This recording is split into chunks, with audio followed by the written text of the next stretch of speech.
Hi guys. We are going to do 10.7a today, which is geometric sequences. So we've talked about sequences before. So sequences are any kind of pattern. Any pattern is a sequence. Earlier in the year, we talked specifically about arithmetic sequences. And then arithmetic sequences were if you were adding or subtracting the same thing or your common difference in between each term. Geometric sequences are going to be if you are multiplying or dividing by the same thing every time. So geometric sequence, where each term can be found by multiplying the previous term by a constant. Okay, so when we were doing arithmetic sequences, we had a common difference because you were adding or subtracting. When you are doing geometric sequences, you have a common ratio because you are multiplying. Okay, or dividing, which is the same thing as multiplying by a fraction, so we'll just say we're multiplying, okay? So the common ratio means you are multiplying something each time, the exact same number every time to get from one term to the next. So here is an example of a geometric sequence. If you look from 2 to 4 to 8 to 16, so on and so forth, each time we are moving from one term to the next, it is being multiplied by 2. So 2 is my first term, I multiply by 2, which gives me 4. 4 is my second term, I multiply by 2, gives me 8. So on and so forth. So to get from one term to the next, I'm simply multiplying by 2. So this is geometric because I am multiplying. And your common ratio is going to be 2. So your common ratio is whatever you're multiplying by. Okay, so yes, because we're multiplying, and your common ratio is 2. All right, so these sequences were being asked if they are geometric or not. So we have to figure out how we're going to get from 4 to negative 12, and so on and so forth. If you cannot tell by looking from 4 to negative 12 how we're getting there, you're going to work backwards and you're going to divide. So you can take 12, negative 12, and divide it by 4 to give you what your common ratio would be. So negative 12 divided by 4 is negative 3. So to get from negative 4 to, or from 4 to negative 12, you're multiplying by negative 3. And then you're going to check to see if that holds true for the rest of it. So negative 12 times negative 3 gives you 36. So that worked. 36 times negative 3, if you don't know, just test it out. So do 36 times negative 3, and you get negative 108. So yes, that worked. So yes, this is geometric. And your common ratio was negative 3 because you were multiplying by that negative 3 every single time. Also, look at the sequence just as a whole. We got from 4 all the way up to 108 very quickly. So when you're multiplying, when you're working with geometric sequences, things are going to move fast, just like in exponential functions. If you look at our next one, I've got 5 terms, but I'm only getting from 6 to 22. That's not very far apart for how many terms I have, so my guess is that it's not going to be geometric. If you look from 6 to 10, there's no real good multiplying to get from 6 to 10. I know I'm probably adding 4, and I'm adding 4 to get from 10 to 14, and so on and so forth. This is an arithmetic sequence, but it is not geometric, so no.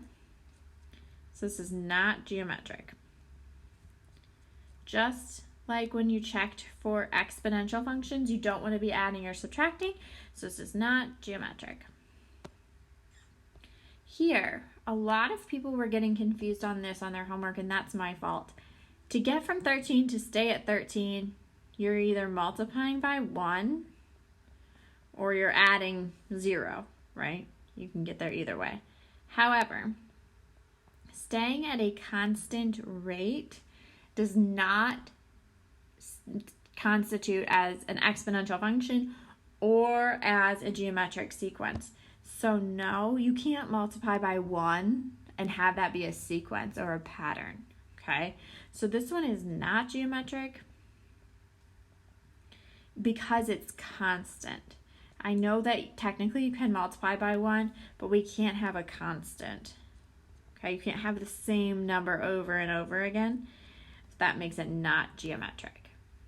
Okay. All right.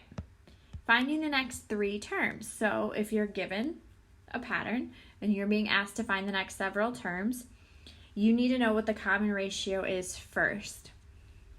Again, if you can't tell by looking at it, you divide the second term by the first term. So we would do -8 divided by 4 to figure out what my common ratio is, which is multiplying by -2.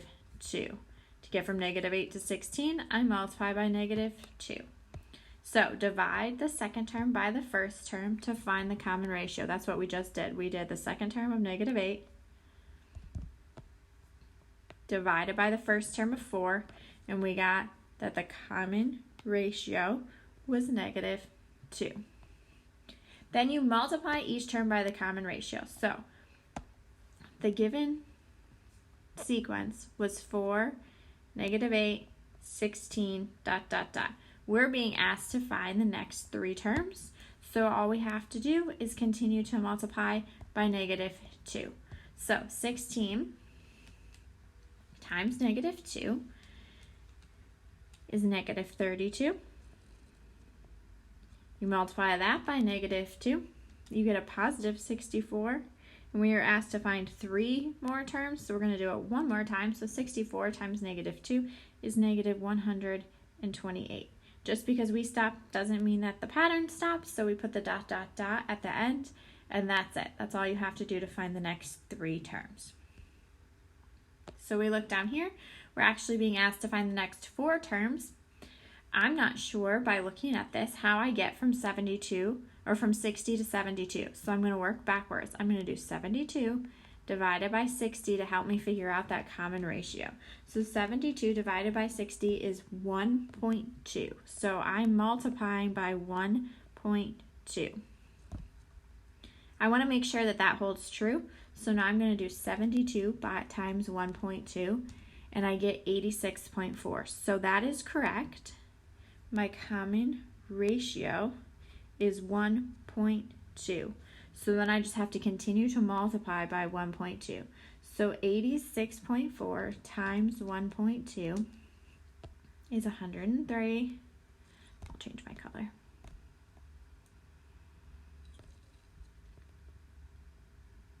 $103.68. And then I'm going to multiply that by 1.2, and I get 124.416. Don't round these. You need the entire number for it to be part of the sequence. And then you multiply that by 1.2, and you get 149.2992. And for this one, we were asked to find 4 additional terms, so we're going to do it one last time. And you get 179.15904. Again, don't round these. They have to be the entire number for it to be part of the sequence. Okay? And then just one more. Find the next 3 terms. So before we do anything, we have to know how we're getting from 176 to -88. So we're going to work backwards. So you're going to do -88 divided by 176. So -88 divided by 176 is -0.5. So we are multiplying by -0.5. Make sure it holds true. So do -88 times -0.5, or you can do -1/2 because it's the same thing. Oops. And you get 44. And then multiply that by -0.5. And you get -22. So it's true, it works. So our common ratio is -0.5. And then I'm going to continue by finding the next 3 terms by continuing to multiply by -0.5. So -22 times -0.5 is a positive 11. Multiply that by -0.5 and you get -5.5. and then one more time, and you get a positive 2.75. Notice with this one, the numbers are getting smaller. That's because you're multiplying by a decimal. That's okay, you can do that. That is definitely something that can happen in a geometric sequence. You just have to understand that the numbers are going to get smaller and have some decimals in them when you're multiplying by a decimal. Okay? Up at the top, our numbers were multiplied by 1.2. Even though that's a decimal, it's bigger than 1, so those numbers were still getting bigger. All right. You have geometric sequence worksheet for your homework. If you have any questions, just let us know. Bye, guys.